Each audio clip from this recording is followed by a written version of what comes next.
Now here on set, Social Security Administration Commissioner Frank Bisignano. Commissioner, thank you so much for being here. Thanks for having me. I want you to respond. This is your first interview since you sent that letter back to Senators Warren. This is also Senator Sanders, Senator Gillibrand. Your main point was that a lot of their accusations against you, and they gave you a tough confirmation, are false. Well, they're just inaccurate. You float out a number there.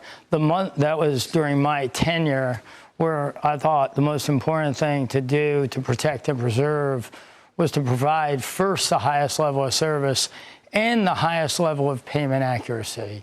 And that's the journey. The month of July, our average speed of answer on the phone was 7.6 minutes. In my confirmation hearing, I committed to get it down to a single-digit number. At that point in time, last year's average under the previous confirmed commissioner was 27.6 minutes. I looked at the stats from yesterday versus a year ago. We're answering 33% more phone calls. Our callers are waiting less than 60% of the time than they did. Yeah. And so thus, that makes for a better workforce. A person sure likes to answer get a phone call answered in 4 minutes, not 40. So a couple of the other points the senators were making, in particular, they really went after you on AI. And I want to ask you about that, because they were saying that the AI fraud detector only detected 2 cases out of 111,000. So they were asking you about that. But then also, their stance is, well, there's been staffing cuts, and it's 13% or less, I think, staffing cuts that you've had this year. Less than has that impacted? And talk about the AI tool. Is there any issues there? Well, I think first of all, people selected a voluntary retirement program. So many times it gets wrapped up in letting people go. Well, people opted out. And that may have actually, Social Security for the past 3 years has had the lowest morale of any of the largest agencies. So we have people who want to be there right now.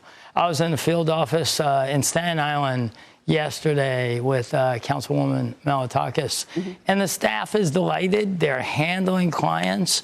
We're scheduling visits. Now 40% of the visits are scheduled. A year and a half ago, it was 0.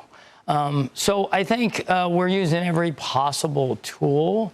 Our fraud tools are very strong and good and continue to get better, but our tools to serve the public is the #1 job, and they're really performing. It's a 90-year-old program. Now, there's a lot of talk about insolvency.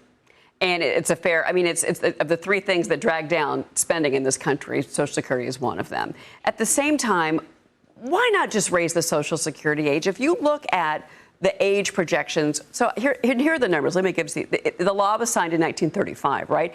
For men, the average lifespan 59.9 years. For women, it was 63.9. Well, now it's 75.8 years for men, 81.1 years for women. So we're living longer. Why not to spare the program, to save it, to help work out the kinks, which is going to take years, just up the age? So I think, first of all, August 14th is the 90th anniversary of Social Security. And the president has been very clear, and I'm working under that mandate, that we're going to protect and preserve it. And yes, part of working on fraud, waste, abuse, and efficiency is protecting and preserving it.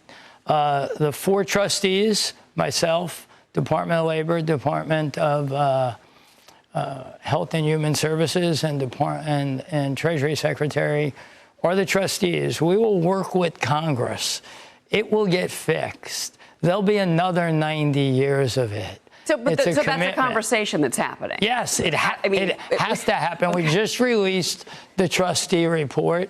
Okay. We will continue improving everything we're doing, and we begin the dialogue directed by the White House to protect and preserve for the rest of time. This president's delivered on every commitment he said, and protecting and preserving Social Security will be one of them. We have to run, sir, but just real quick, you used to work for Jamie Dimon at JP Morgan Chase. You were COO. You ever call him up for advice on your new post? No, but I talked to him before I came here, and he's a great friend and a great leader. He's good with the numbers. Yeah. He might be a good someone to consult with in all of this. Well, congratulations on the new role, and we certainly are looking forward to the future of Social Security for many years to come. The Social Security Administration is pushing back against Senator Elizabeth Warren, D. Massachusetts, after she accused the agency of removing key data and covering up dysfunction.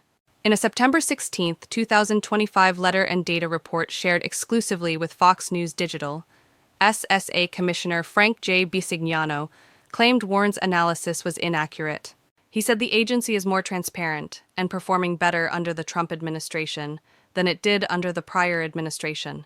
The documents reflect SSA's position and have not been independently verified. SSA currently reports nearly 3 times the number of data elements on the performance webpage under the Trump administration, 30, than it did under the Biden administration, 11, Bisignano wrote. These facts conclusively demonstrate that you are wrong in alleging a lack of transparency.